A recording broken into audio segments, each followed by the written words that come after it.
Welcome back. This is Danny with Patrick Adair Designs here with another subscription box ring. Let's go ahead and get into it. All right, let's go ahead and open up this month's subscription box. So first up, you'll notice we have our monthly freebie right here. I'll go ahead and explain that here in a second, but it's a diamond paste for polishing your ring. So this month we're kind of going for a watermelon themed ring, especially to celebrate the 4th of July and summer months having all that watermelon. So we have our ruby red opal and the pistachio ice cream opal. And we thought these two opals combined would look really cool to kind of give a watermelon feel and color to the ring. So I'm really excited to work with these two. And they'll look pretty cool together. And then we have black marble. We're gonna kind of use this as watermelon seeds almost. So you won't see this a whole lot in the ring. We're gonna make sure to use pretty small pieces of it, but it's there just to kind of add to that overall watermelon theme. Okay, and then this month we have a pink glow powder. So this is the first time we've ever offered this on our website or in any of our subscription boxes. So it's really cool. I'm really excited to work with it. The pink glow looks really cool. It glows pretty well, and I think it'll be fun to work with for this month. This month we're making the ring on a white ceramic ring blank. Ceramic is really cool because it's really scratch resistant and strong and lightweight. One thing with the white ceramic is if you scratch it along like an aluminum handrail or something, sometimes it'll pick up some of that metal sediment, I guess you could say. And that's why we included the diamond paste, because when you polish the ring with the diamond paste, it can take that metal scratches, metal sediment off of the ring. So the diamond paste is really nice and helpful for keeping your white ceramic rings really nice and clean throughout their lifetime. So that's why we included this as the freebie this month, because it'll just help with your ring. Okay, and then we have a color pigment. We have our jade green color pigment. This one will just go really well with the watermelon theme. We won't be using a whole lot of it, just to kind of have it as a background color, but we are including it and it's gonna be pretty fun to work with. So before we get started, we added another bonus freebie this month. It's a green glow powder. So not only this month are you getting the diamond paste as a freebie, but you're also getting a vial of our green glow powder. So the first thing I like to do with every ring is prep the ring mandrel. So with ceramic, it's incredibly scratch resistant, but it's really easy to crack if you aren't careful when you're putting it on your mandrel. So what I always do is I put tape on the mandrel, and then when I put the ring on there, I make sure to not overly tighten it. You really just want to feel a little bit of resistance. You just want to make sure that it's not going to spin around when you're dremeling it or sanding it, because that can also cause the ring to break later on. So first step, after we've prepped our ring mandrel, is to mix our daytime color pigment and our glow powder. I really like how the pink glows, but I also want to have a nice dark ring, just because that's kind of my preference. The nice thing about the subscription box every month is you really have a lot of freedom to make it how you want it. And I just like a dark ring with more subtle colors. So by mixing the jade with the pink glow powder, I'm making sure that the background of the ring is really dark. That'll cause the pistachio and the ruby red opals to be a little bit more subtle. It'll cause the colors to be a little bit more muted. You'll still be able to see the greens and the red and the pinks, but they'll be just a little bit more muted, more subtle, which is my style of ring personally. If you want a more vibrant look, if you want it to be a lot of a more vibrant green or a deeper red or a pink, just make sure you use an uncolored pink glow powder, and you'll be able to have a much more vibrant, colorful ring. So now that we've mixed our colors up, we're gonna go ahead and do a thin layer of our super thin adhesive. Just make sure you do a very thin amount of the glue across the entire inlay channel. And then you're gonna go ahead and add the color pigment on top of that. So you'll just fill the entire ring blank with the color pigment after that.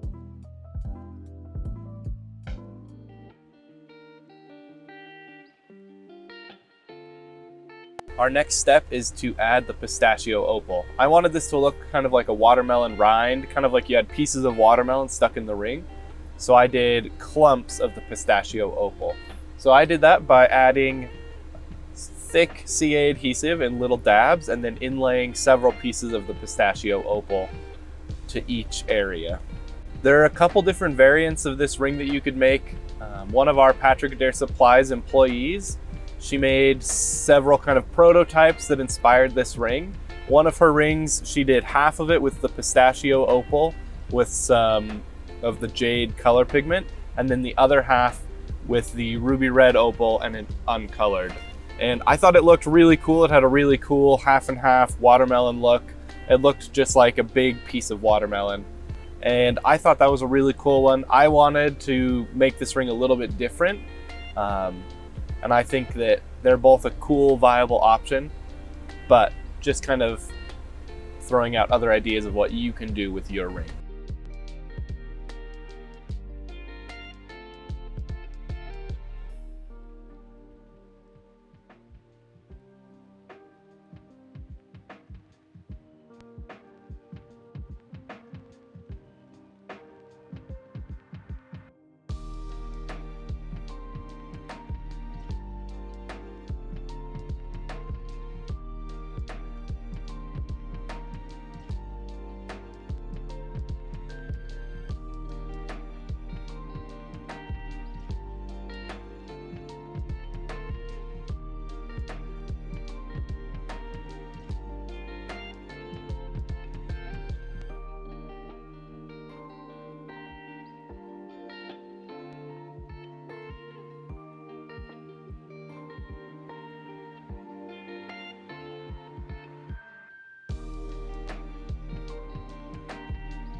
Now that we've finished adding all of our Pistachio Opal, what I'm gonna do is I want to have kind of a layer of white in between the Pistachio Opal and the Ruby Red Opal, kind of like you have in an actual watermelon. You have the rind, and then you have a little piece of the white area, and then you have the actual watermelon pieces that you'd like to eat. So to do that, I took our medium CA adhesive and added little dabs on top of each clump of the Pistachio Opal. I made sure to do enough medium CA that it kind of ran over the entire opal clump, but not so much that it filled in the inlay channel itself very much. So after you've added a small dab to each clump of Pistachio Opal, just cover that with an uncolored pink glow powder. This will add that effect of having a little bit of a white layer between the green and the pink, but it will also add a really nice vibrant pink glow in just a few select areas throughout the ring. So I think it looks really cool, not only following along with our watermelon theme, but also just to have a really cool kind of almost jagged lightning bolt line of pink glow powder throughout the ring.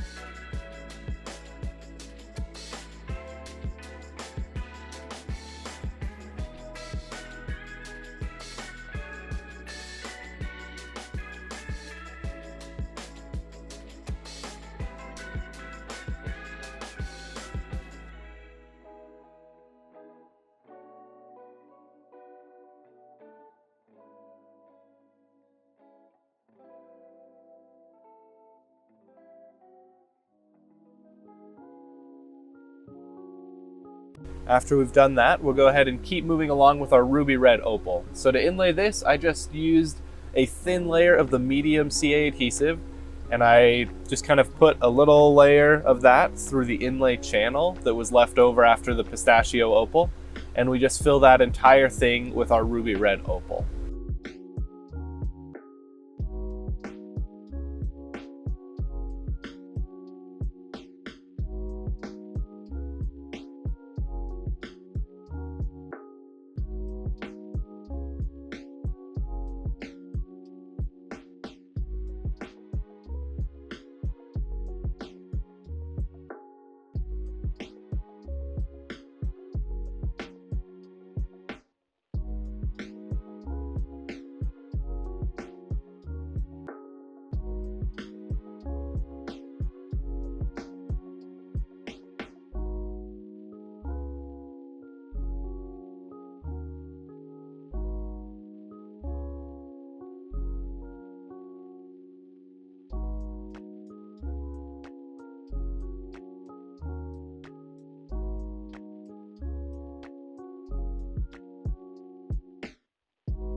All right, you may have been asking what we're gonna do with the black marble, and I want that to look like watermelon seeds. So we'll take a small portion of that and we're just gonna crush it up really finely.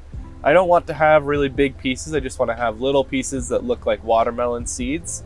So after you've crushed it, what you'll do is add a little dab of medium CA adhesive to any low points in the ring, anywhere that it looks like you'll be able to see the black marble. So I add little dabs and then I'll sprinkle on some of the black marble just to create kind of a seed look.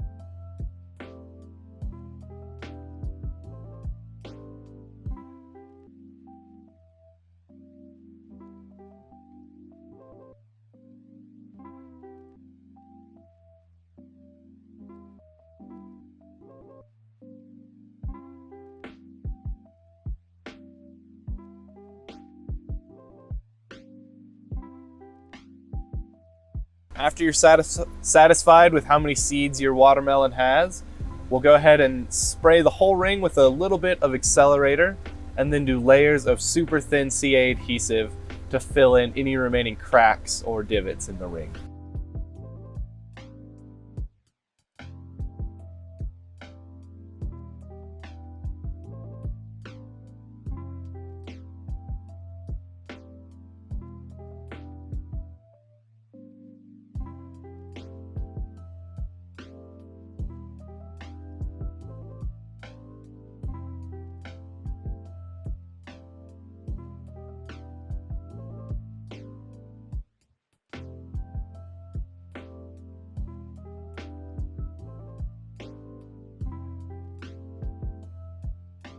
Once we've allowed our ring to cure sufficiently, we're gonna go ahead and Dremel the ring flush. So the nice thing about ceramic is it is really scratch resistant. So as you're Dremeling, you're not really gonna have to worry too much about scratching it, but if you apply too much pressure, it is possible to crack or break your ring blank. So just be careful not to be overly zealous with your Dremeling, but you don't have to worry about scratching it.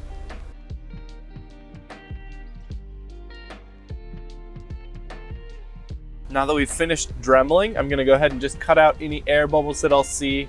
I like to just use a razor blade or a needle, and then I just go around the ring and cut out any of those.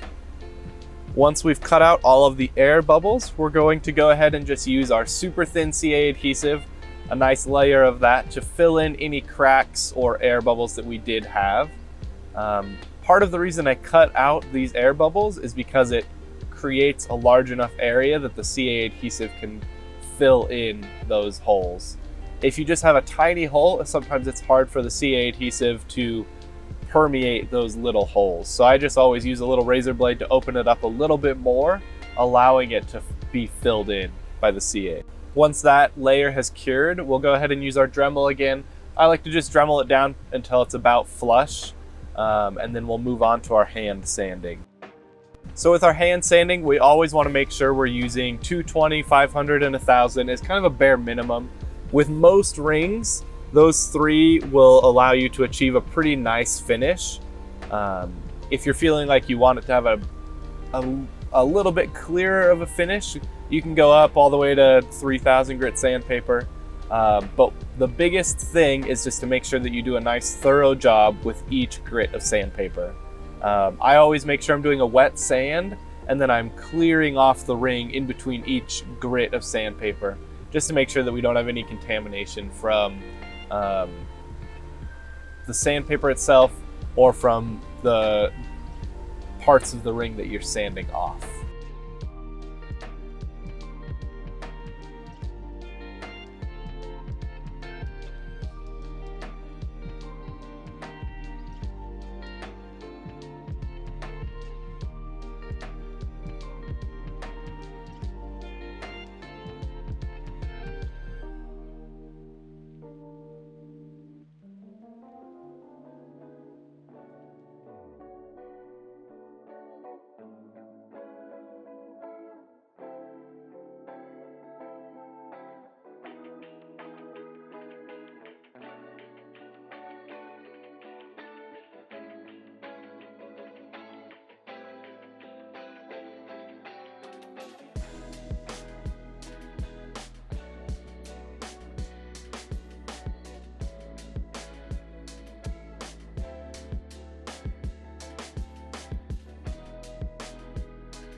All right, now that we're done with our sanding process, we're gonna go ahead and polish up the ring.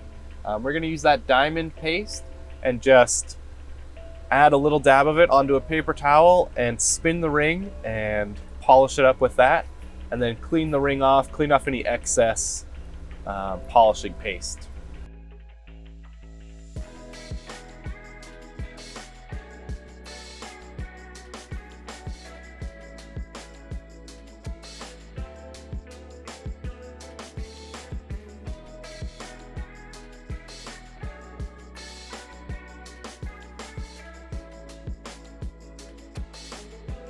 All right, as I pull the ring off of the mandrel, I'm actually really happy with how this one turned out.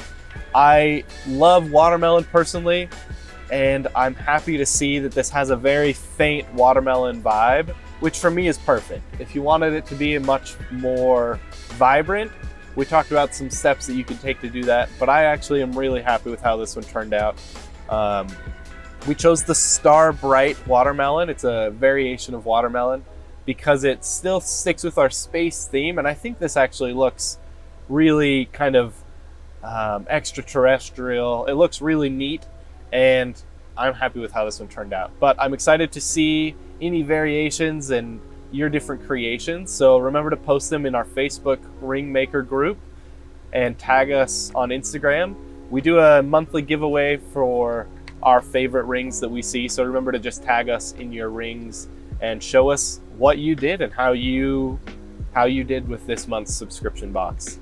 Thanks again for watching. Remember to like and subscribe to our YouTube channel.